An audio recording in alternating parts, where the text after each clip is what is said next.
Hey loves, thanks for tuning in. My name is Lisa and I love to share all things beauty and a little life in between.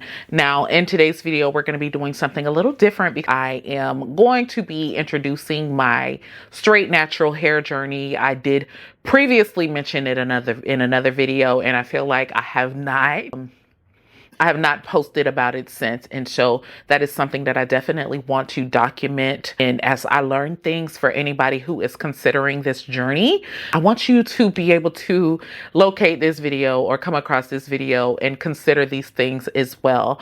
I did have the chance to ask a stylist some questions during the process, but I feel like that there are still some things that child, I wish I could have just allowed to simmer. A little background about me. I've been natural for over 13 years. And so that's 13 years of learning how to, just truly love the person that God has created me to be in terms of my hair, or just overall to look like the person that God has created me to be. So 13 years of a self-love journey as it pertains to my hair, 13 years of learning how to care for my hair, learning and seeing what works for my hair. Within that 13 years, I decided I needed a little change and I got locks. That didn't really last quite long, and I told myself previously that I would revisit that, but I've recently decided that I don't think I want to revisit that. Sister locks, locks, micro locks, it don't matter the type of locks. As of right now, I feel like that journey isn't for me. And so earlier this year, I decided to establish a positive relationship with heat. I felt like me and heat, we were going to eventually go together. So in today's video, I'm going to be sharing things that I wish I knew prior to beginning my heat training, my healthy heat journey with my hair.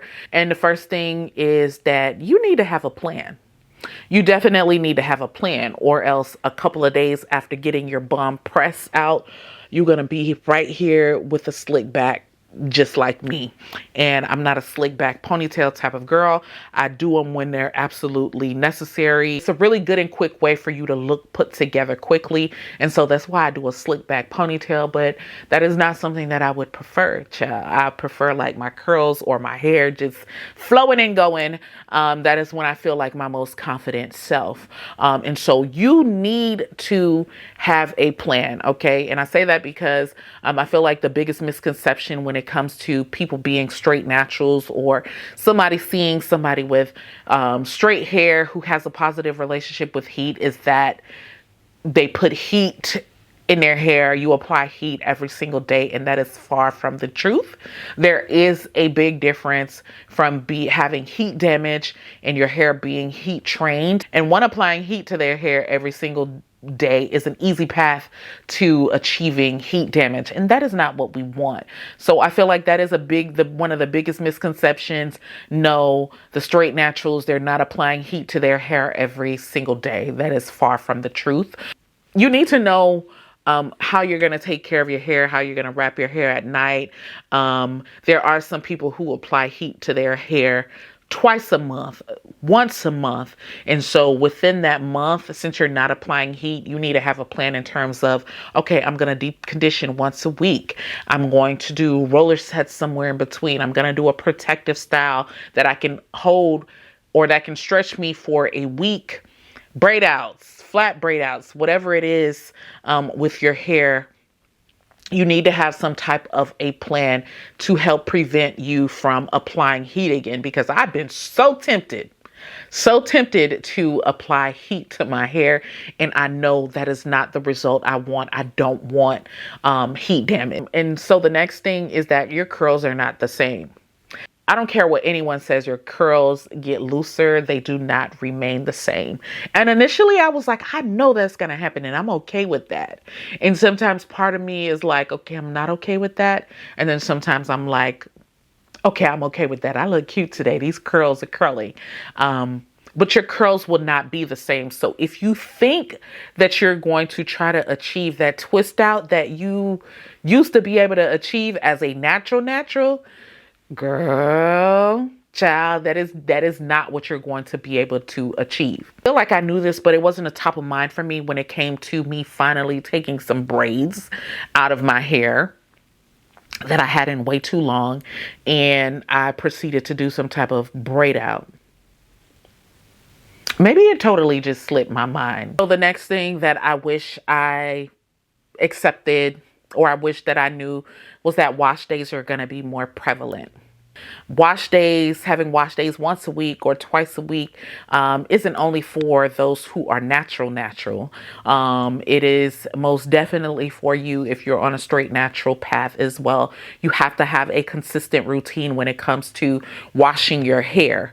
Now, something that I notice, and something that happens in everybody's hair, your scalp naturally creates oils. Some creates oils faster than others. Me in particular, my hair, it creates those oils. And so with my hair being pressed, that is something that is going to be a little bit more visible. And so I'm going to have to know and understand and find ways to control that depending on how long I want for my press to last. Something that I have been doing is I've been using a dry shampoo. Sometimes that works, or there's been like a time or two where that has worked. And then there has been another time or two where, child, the oils are too far gone and it just didn't. This is one of those times. This is one of those times, and I really need to wash my hair, but I just really haven't had the time to. But that is besides the fact. But so, no, your wash days are going to be more prevalent. You still want your hair to be clean. You still want to be able to deep condition. That is not something that stops after you've heat trained your hair and you've decided that you're going to go on this healthy hair or healthy heat journey, as I like to say.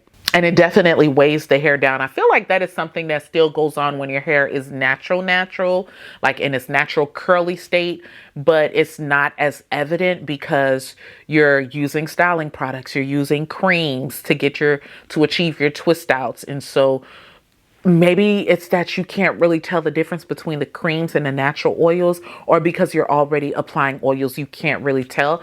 But child, when your hair is pressed, you can tell. And so it is very important for you to still continue to maintain a wash schedule every 7 to 10 days, preferably, and a deep conditioning schedule every 7 to 10 days as well. The next thing is that the roots are still going to be a problem. And this just might just be a me thing.